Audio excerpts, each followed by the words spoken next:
Hi, all. So Big Summer's super fun. I have a few students in my lab this year. I'm only technically here. This is my second year here at LA, and I participated last year, and it was a lot of fun. So I had to do it again. But anyway, so I'm hoping that you guys can all ask questions as we go along, and yeah, if you feel like you're getting lost, like please say something, and I'll try to explain things a bit more clearly or answer any questions you might have. I don't mind getting interrupted. Um, cool. So I'm going to talk about model-driven design and analysis of quantitative phenotype screens. I'm a purely computational person, but this is actually in very close collaboration with Jake Freimer, who's a postdoc at Stanford and UCSF in both Jonathan Pritchard and Alex Marson's labs. And I was a postdoc in Jonathan Pritchard's lab, which is my connection with this project. So this is an ongoing project that is basically wrapping up, hopefully sometime in the very near future, and hopefully you'll see a preprint on it in the next month or so. Cool. So most studies these days in genomics are focused on what's called downstream mapping. So like, let's say you have some gene of interest that's nominated by some series of experiments, or some paper in the literature says, this specific gene is associated with, this disease. So typically what you'll see is experiments that will knock this gene out or perturb it in some way, and basically see what happens in your controls and then in your cases, right? So knock out the gene, it changes the expression of all these other genes. Okay, that's somehow associated with the phenotype that I care about, which might be this disease or the specific differentiation of the cell type or something like that. But you can quickly see that depending on where your node of interest or your gene of interest is, that actually might not be the question that you want to ask, right? Imagine the gene of interest here is here. Then if you knock this thing out, well, nothing interesting is going to happen, right? Because it's downstream of a bunch of other genes, right? So really what you want to get this full picture is a series of downstream and upstream mapping. And the truth is that for a lot of genes, in fact, most genes, we don't really know all of the upstream regulators. In fact, we don't know many of the upstream regulators for most genes. And you can see just by virtue of the problem, it's a bit more difficult, right? How does one actually find all these different genes from a whole host of genes that are regulating it in some sort of very principled manner? Right. And so it turns out that there's a lot of different ways that you can do this these days in a very high throughput manner. And I'm going to talk about one of those ways. And so if we step back a little bit and think about how upstream regulation can be found, we sort of can take a page out of what experimental biologists have been doing for many years, is that they have a gene of interest and some unknown network, right?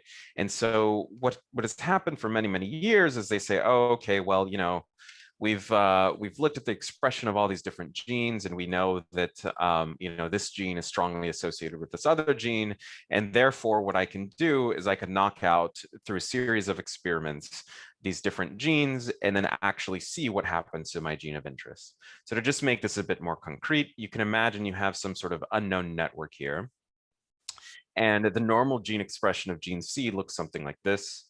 And you could knock out gene A because it was nominated by some other paper, for example, and you see that the expression of gene C changes. It looks something like this now. And then you can do another experiment and you can knock out gene B, and you basically see that nothing happens to gene C.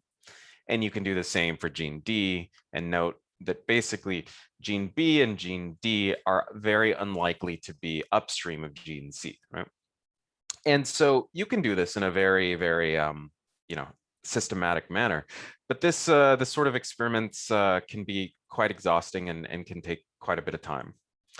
But one of the things that has actually changed in the last decade or so is that we can actually do really high throughput CRISPR screens. And it turns out that you can actually combine flow cytometry along with CRISPR screens to get really high throughput gene expression screens. And you can use these screens to find upstream regulators of specific genes of interest. And the way this works is that you start off with some set of cells. For our particular set of questions, we're starting off with CD4 positive T cells. This is a class of immune cells that are basically floating around in your immune system, in your blood cells regularly. And we have an array of libraries, right? Or libraries, a library of a bunch of guide RNA, which these guide RNAs are all different guides. They're CRISPR guides that are basically designed such that they knock down a specific gene, right? So maybe this green guy here knocks out gene, the green gene. This knocks out I don't know what this is, fuchsia. This one knocks out the blue gene, right? And they all target different genes. And the trick here is that they're all sort of suspended in this library, right? So there's one library. It's just like a clear liquid, one set of clear liquid, and you can basically do a pooled infection along with all of your cells, and introduce your Cas9 into the system, which is necessary for cutting and doing the knockdown, and a series of non-targeting controls. And then what you end up with is a bunch of edited T cells. Okay, so these cells all now, let's pretend like all these cells have exactly one guide, right? So when I say guide, I'm talking about this gRNA, which is basically the guide that's meant to target one gene and knock it out. Okay. And so let's pretend like every single cell has exactly one guide. This is not the case, but it's a simplifying assumption that makes things a little bit easier to follow through.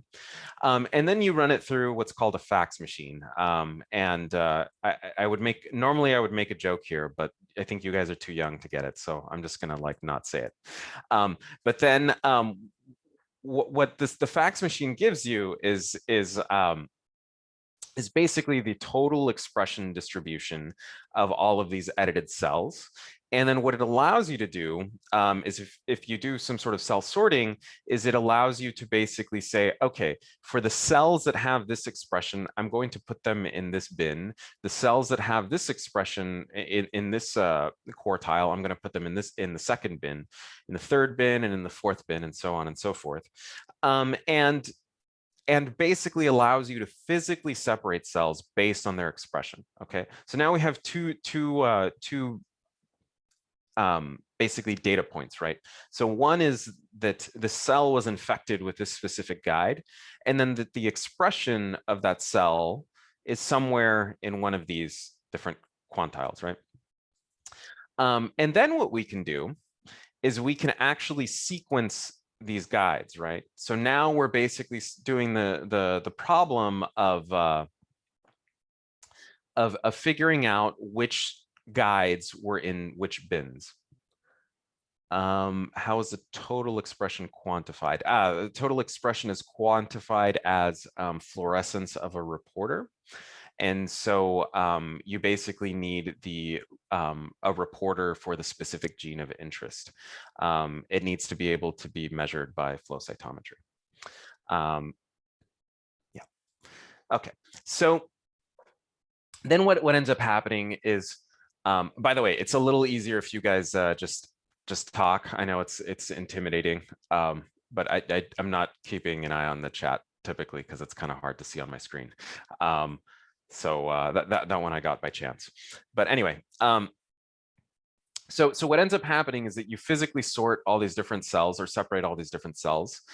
And what you can do is you can basically sequence the guides, only the guides actually, from all of these different cells. And that basically tells you that, this blue guy here was distributed more on the low expression. The pink guide was sort of distributed across everything and likely doesn't have an effect. And the green guide was, more highly expressed, right? So you do this many, many times over many cells. And what you end up with is this big count matrix. So this count matrix basically tells you how many cells had this specific guide in this specific expression bin. So I'm going to try to make this a bit more concrete in just a bit, or sort of show a different abstraction in a different light in just a second here. But this is basically the data. So you do this, let's say 3 times with 3 different set of cells, and you get 3 different tables where this happens. Okay, so pictorially, this sort of looks like this, right? You have your pool of cells, they have their guides. Again, let's pretend like every single cell has exactly 1 guide. And they go through this detector for the gene of interest, and you basically see, let's say for this pink guide for this specific cell, this time it showed up in the second bin, which is the low medium bin. So I'm going to physically put that cell in this test tube. The machine will automatically do that for me, and then I know that the pink guide had 1 cell that had this sort of expression in this quartile range. Now I have this orange guide, and this orange guide is upregulating the gene expression quite a bit. And I basically see that it's at the tail end, the right side of this distribution, so it should be in the high bin. And I do this for all of my cells, right? And I end up with basically a distribution over every single guide. Okay, does anyone have any questions on this part of it? Cool. All right. Okay, so I end up with a distribution over all the different guides, right? And so why am I presenting this to you? Well, it turns out that actually these experiments, at least what's been done in the literature, are quite labor intensive for a number of different reasons, and we'll get into those in just a moment here. But one of the reasons, or one of the things that we want to do is we basically want to design experiments such that you can look at more genes of interest and actually look at more targets. We want to go genome wide, and we want to actually look at lots of different genes. Okay, so if you do some sort of back of the envelope calculations, you can basically see that most of the experiments that have been done in the literature use an insane amount of cells for each one of these experiments, right? So, you know, on the average of about basically 250 million to about 500 million cells per gene of interest, per donor, or per replicate, right? Which basically means that whoever's doing the experiment is sitting at the sorter for at least 8 hours, right? This is quite labor intensive. If you're going to do, let's say, 3 replicates, which, you know, is not a lot, but actually is usually the norm.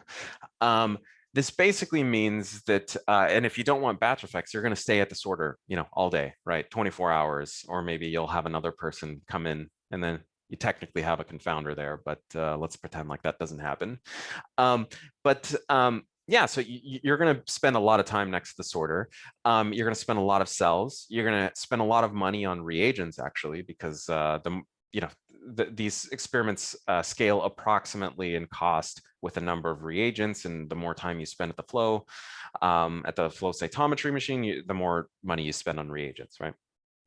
The other thing is that if you want to target, you know, rare cell types, or if you want to target in vivo screens, actually, this is kind of like a non-starter, right? So if you need this many cells, you're not going to be able to do this in a rare cell type. So we want to bring this number down. And finally, just to sort of make this concrete, so you understand sort of the orders of magnitude, we have a collaborator that's doing some work on in vivo screens, mouse in vivo screens, and it's pretty common for them to only be able to extract about 25,000 cells from a tumor. So you can see that, like, the orders of magnitude, you're like very far off, right? If you want to be able to accurately do one of these experiments. So how do we bring this down without suffering any serious data loss, right? Okay, so we take kind of like an engineering approach here. With our goal is to design a screen such that we have high confidence in the calls and probe as many targets as possible. So the approach is basically the following. We develop a statistical model that we think is a reasonable approximation of the experiment. We learn a bunch of parameters for this model from existing data, and then we simulate a bunch of unobserved conditions. That is, conditions that you can imagine that if we're trying to look at lots and lots of different experiments or experimental conditions, it would take years to do these many experiments, right? But in silico, we can do many simulations relatively quickly, and then we want to evaluate the performance. And so one sort of thing here is that actually we don't stop here. We kind of iterate this procedure, and we've done this actually a number of different times, where we basically sort of update our priors, and then now that we've done some experiments, we'll basically learn some new parameters, maybe change the model a bit and simulate a bunch of other unobserved conditions. And what this has done is it's basically allowed us to refine and sort of define what are good parameters for these sorts of experiments. Okay, so the model that we've sort of settled on, the simulation model, looks something like this. And unfortunately, I don't have a lot of time to go through this, but I just kind of want to give you guys a bit of the flavor of what this looks like in practice, right? So at the top of this model, we have the number of guides per cell, also known as the multiplicity of infection, or the MOI. And if you were simulating from this model, what you could do, right, is you could just draw from this distribution, this marginal distribution, and then maybe you got 2 guides for the specific draw because we believe that the MOI is Poisson. And then you have some proportion of gene effects, right? So there's some guides that are going to have effects. There's some other guides that aren't going to have effects. And then you're going to just randomly draw 2 guides from this population of guides. And maybe this time you drew the orange guide and the blue guide, and these have positive effects with these effect sizes. Let's ignore the mode, and then maybe that shifts the distribution somehow, right? And you end up with expression, from this range of the expression, and then it gets sorted. Let's say, given your experiment, it ends up in bin 4, and you do this, for many different cells. Across all your different samples, let's say 3 samples, across all your different guides, let's say 5,000 guides. And then what you end up observing is basically this counts table that I had told you exists before. Okay, so this is our simulation model. And so the nice thing about this model is that we can do a bunch of different experiments to basically infer different parts of this, right? So we can get a fraction and try to understand what the relative proportion of guides are in these different populations. That is, like, you're aiming for approximately uniform coverage of every single guide. But the thing is that there's variance in the way that these libraries are made. So sometimes there's just inherently noise in how many guides you're going to sample from that population. Then we can iterate basically in different versions or different fractions of effects. That is, like 5% effects, 10% effects, 50% effects, and so on and so forth. And we can look at different reporter distributions, because actually the gene expression of a lot of different genes can be actually quite different. Okay. And so what are the things that we can actually play with that have an effect in practice and in real experiments? One of the things is actually you could bring the total number of cells down quite a bit. That is, the coverage down quite a bit. You can bring down this coverage. The other thing is that because of the different bin distributions, actually the way that you choose to cut the bins could actually affect the outcome of the experiment, right? So we can play around with this quite a bit. The other thing that actually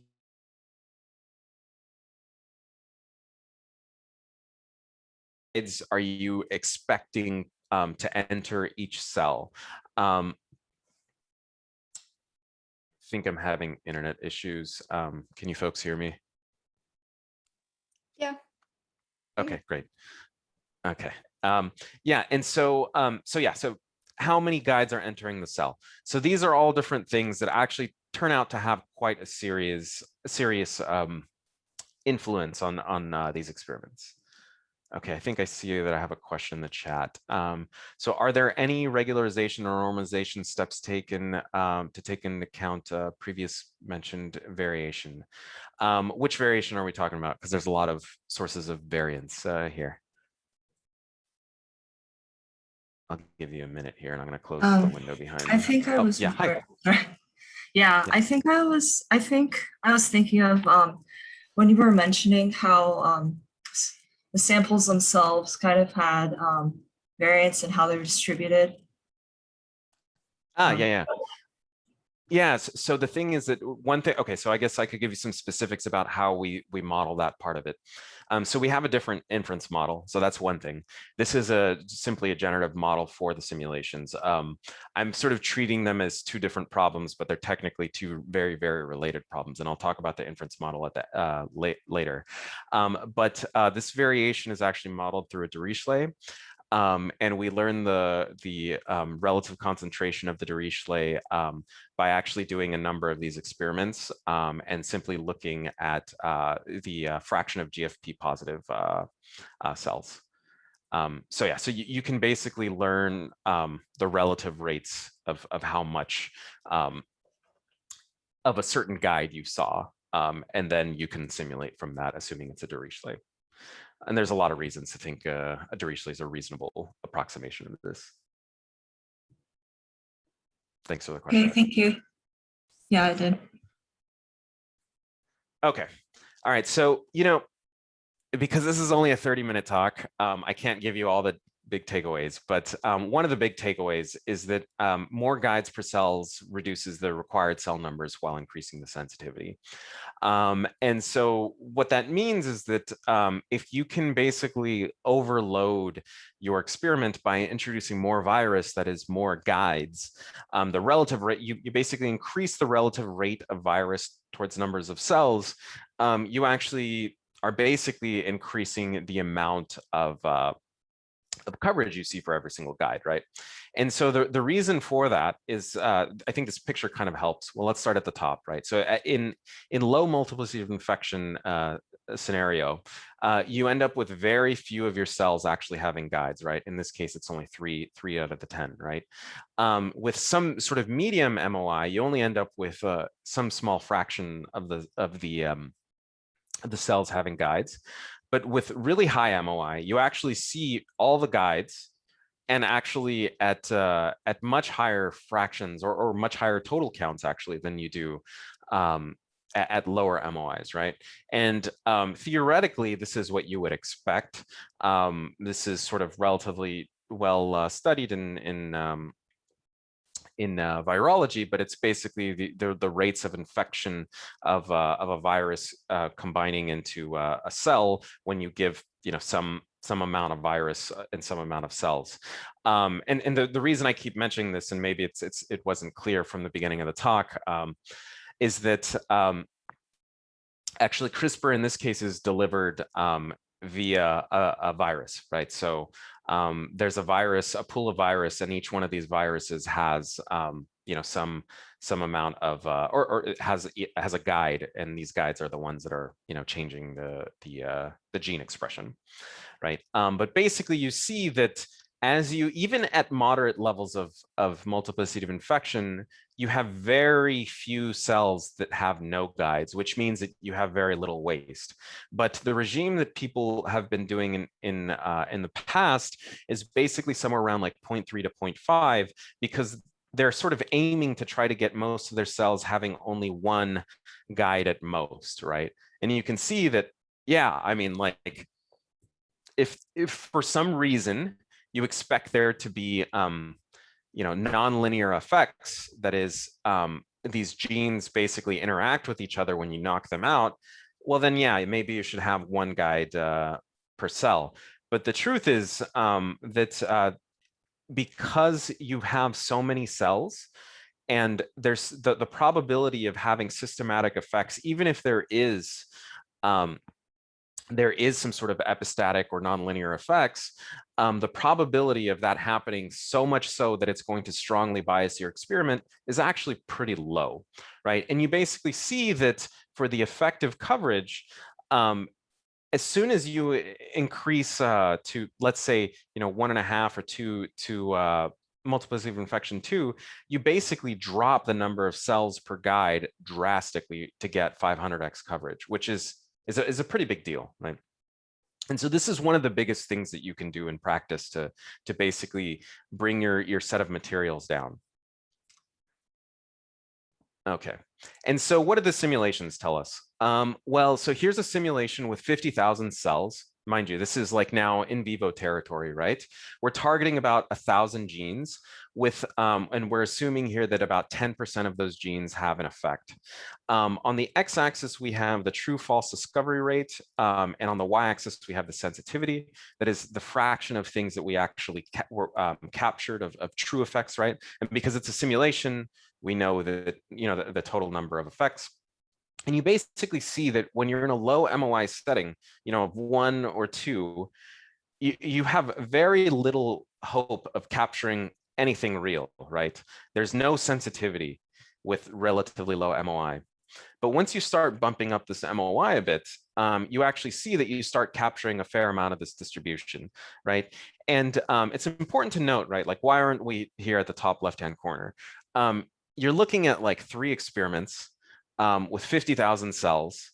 You expect to not capture everything. And this is actually, even realistically, being perfectly realistic, probably a bit optimistic, right? But the nice thing is that you can actually bump up the MOI and still capture a lot of that, right? And then you might ask, well, why aren't we going beyond MOI 5? Well, it turns out that depending on the cell type, if you introduce too much virus, you actually can induce some sort of toxicity. Then you end up getting cells dying, and a lot of bad things happen. The other thing is that you have to use a lot more virus, right?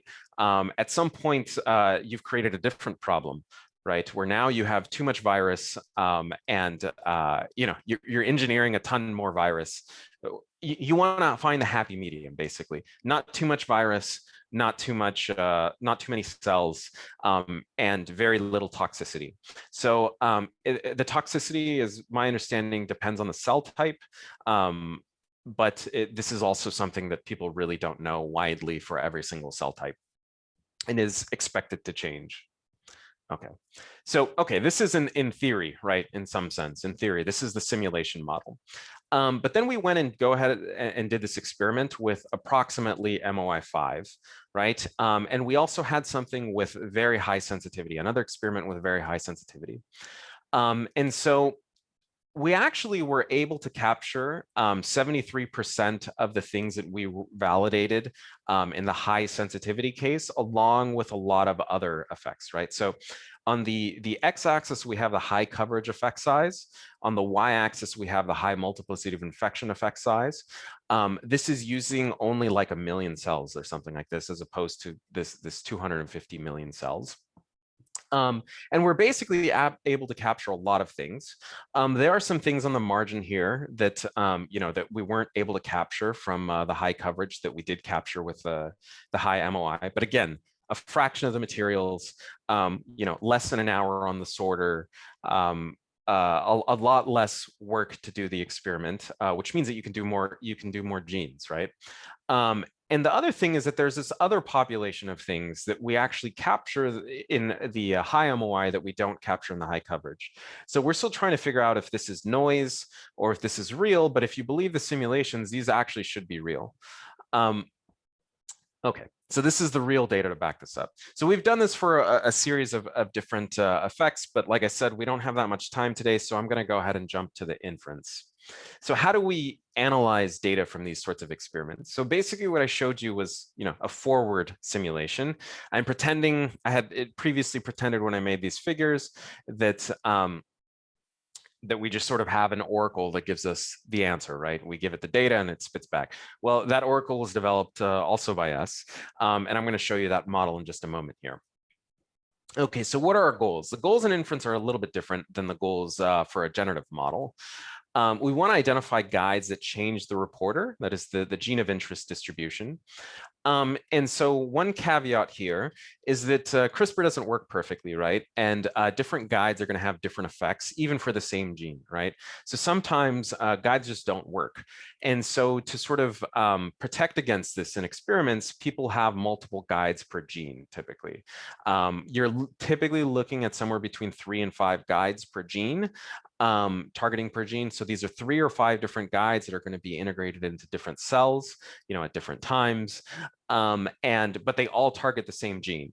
And that's to sort of target against guides that don't have an effect for whatever reason. They just don't work, right? They could be non-specific. They could have all sorts of different issues, right? So they should show the same trend, I guess that's the thing, right? So like if you think that you have a robust signal, well, then most of the guides should be in the same direction. They should show an effect in the same direction and at approximately the same strength. We also want to infer experimental specific parameters. That is, what if there's a mixture in the reporter distribution, we want to infer that. We want to infer the bin size. Even though you do aim for specific bins, those of you who have done flow cytometry experiments know that those bins actually change dynamically during the experiment.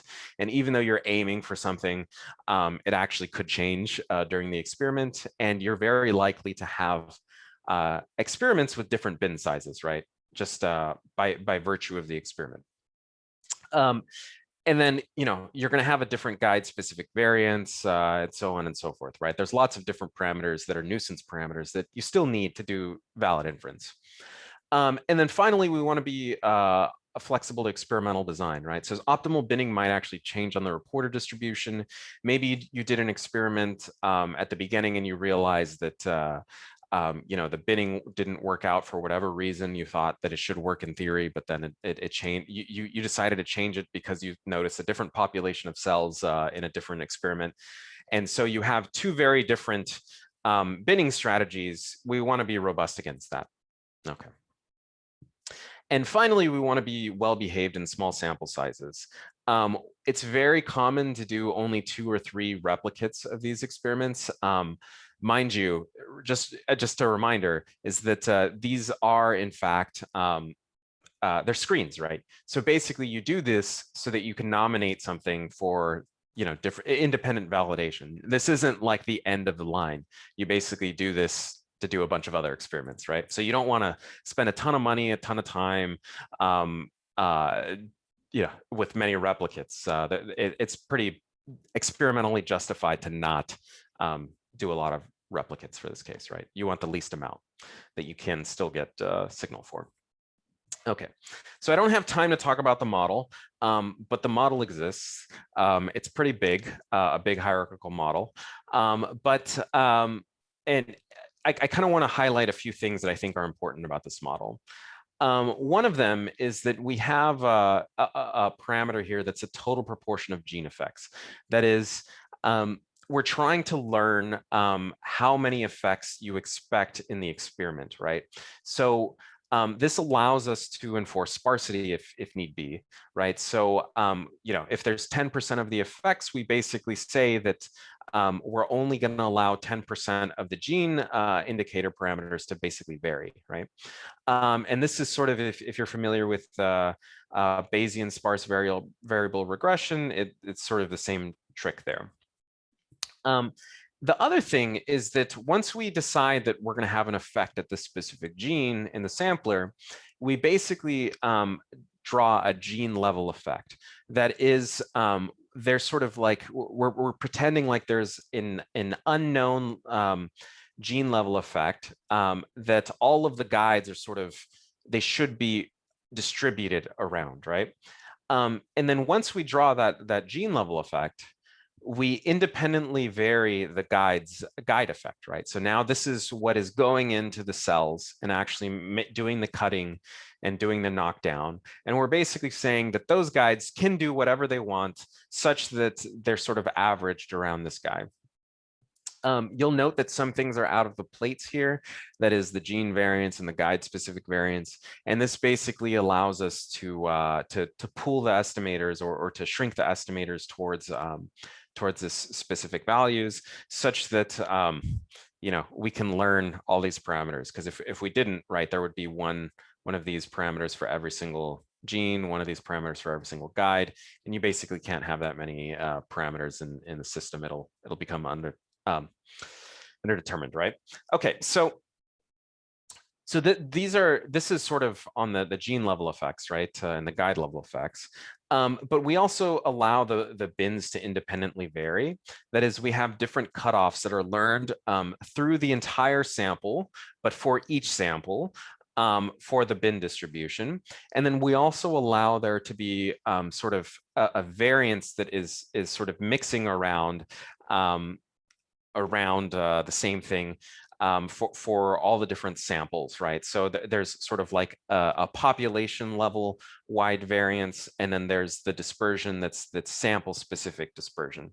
Okay, and then finally, what we end up with is, across all the genes, across all the guides, across all the samples, we just have our bin counts, right? And so this is the model, right? And at the end of the day, actually, we don't care about all these other parameters. They're in some ways they're pretty much nuisance parameters, right? So what we really care about is which genes have a 0 or 1. That is, which ones are sort of significant or not, and which guides are actually affecting the gene, right? And so at the end of the day, if you're going to validate one of these experiments, you're probably not going to take all 3 guides or all 5 guides. You're going to take one of the guides, though you want to take the guide with the strongest effect, right?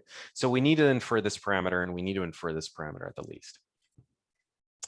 So I'm not going to go through the model, but for those of you who care, it exists here. We could talk about it later if anyone has any questions. But it's basically in many ways, very strongly influenced by Bayesian sparse variable, Bayesian sparse linear mixed models, or Bayesian variable selection regression, whatever it's called. And a few things to keep in mind here. These gene level effects are drawn. And the sort of hierarchy here is sort of forcing things together, right? So you have gene level effect, it's a 0 or a 1. If it's a 1, then we draw from the gene level effect. If it's a 0, we draw from a point mass at 0. And this is what induces a sort of sparsity and allows us to basically pool everything together and sort of learn these variances together. And then we have the guide level effects, right, that are basically drawn from this distribution. And then to further pool things and to make things a bit simpler, the counts are drawn from this Dirichlet-multinomial, which, we have the total number of counts here with some amount of dispersion, and then this Q function that takes the guide specific effect as well as the cutoff distribution. So what is this thing? What is this Q function? So we'll take a really quick tangent into what a Dirichlet-multinomial is. It's basically an overdispersed multinomial, or this is one way to look at it. And the way you can think about it is basically you have the total counts for a specific guide, you have some sort of overdispersion, and then you have some sort of relative mass in each bin. So we're assuming this thing is actually normalized to 1, and then the amount of concentration, if you're familiar with the Dirichlet, is basically dictated by this phi parameter here. So as phi goes to infinity, this thing, the concentration parameter in total goes to infinity, and this thing is basically going to look very close to this. All the draws from Q are going to look very close to P. It's going to have very little variance. But as phi goes down to 0, then you have a lot more overdispersion, and you have a lot more overdispersion in this B that it's drawn from the Dirichlet-multinomial. Okay, so what is Q? Q is a map from the effect size and the bin parameters to expected bin mass. And what I mean by that is that basically if you give me some sort of bin parameters, that is, how much mass do we expect under normal circumstances if there's no effect in each bin, and you give me an effect size, I can then give you back a probability distribution, right? So give me these two things, I'll give you back the probability of seeing the reporter in any of the bins. If you pretend like this thing is normal, then you have a really nice closed form, and it's very tractable. There are other forms, but let's just pretend like this is normal for right now. And so I'm almost done, I promise.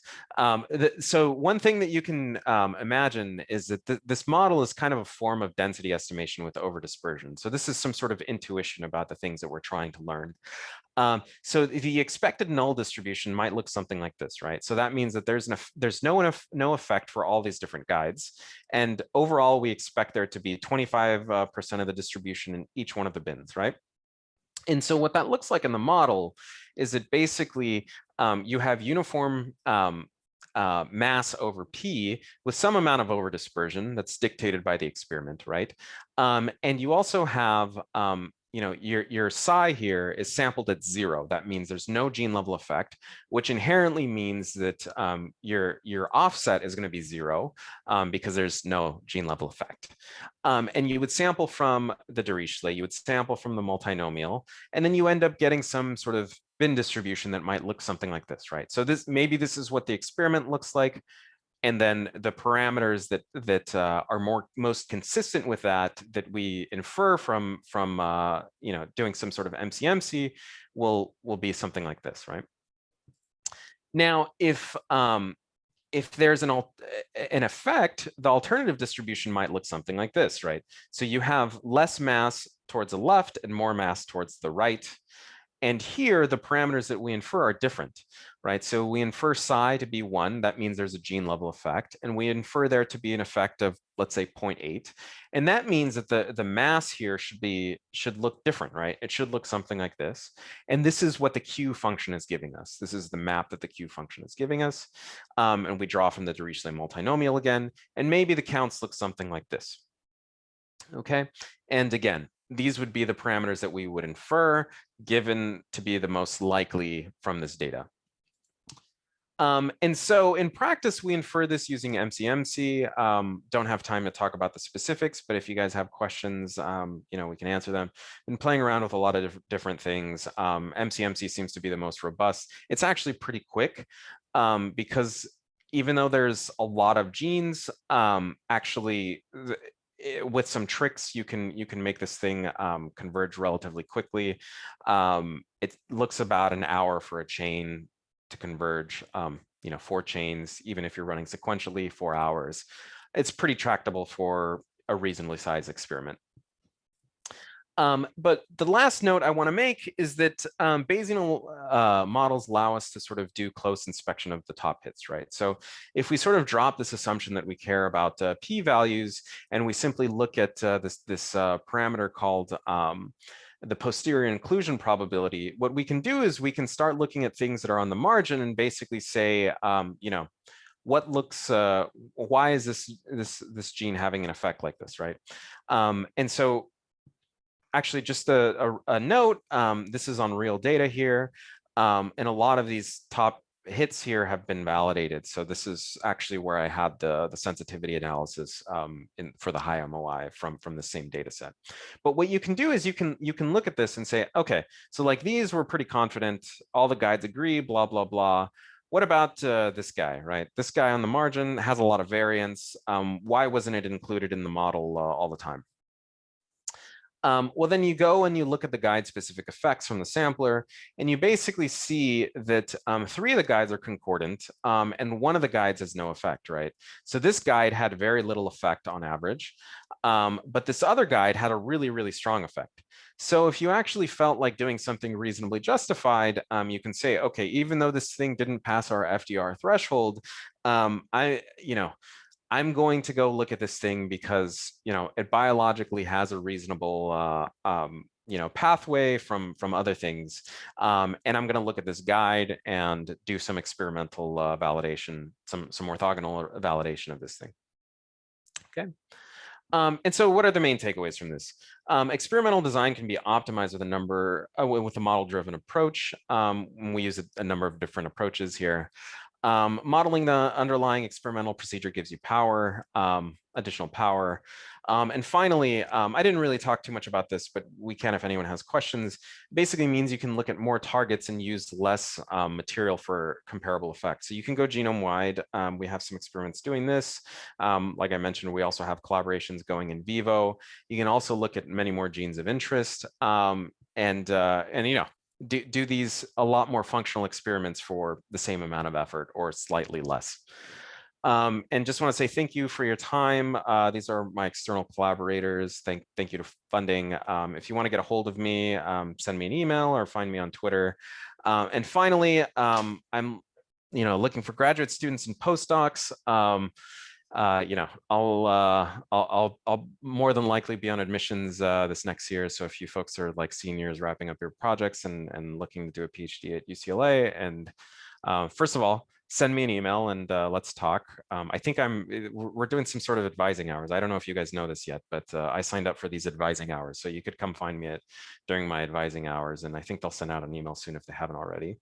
And yeah, so happy to take any additional questions that you might have.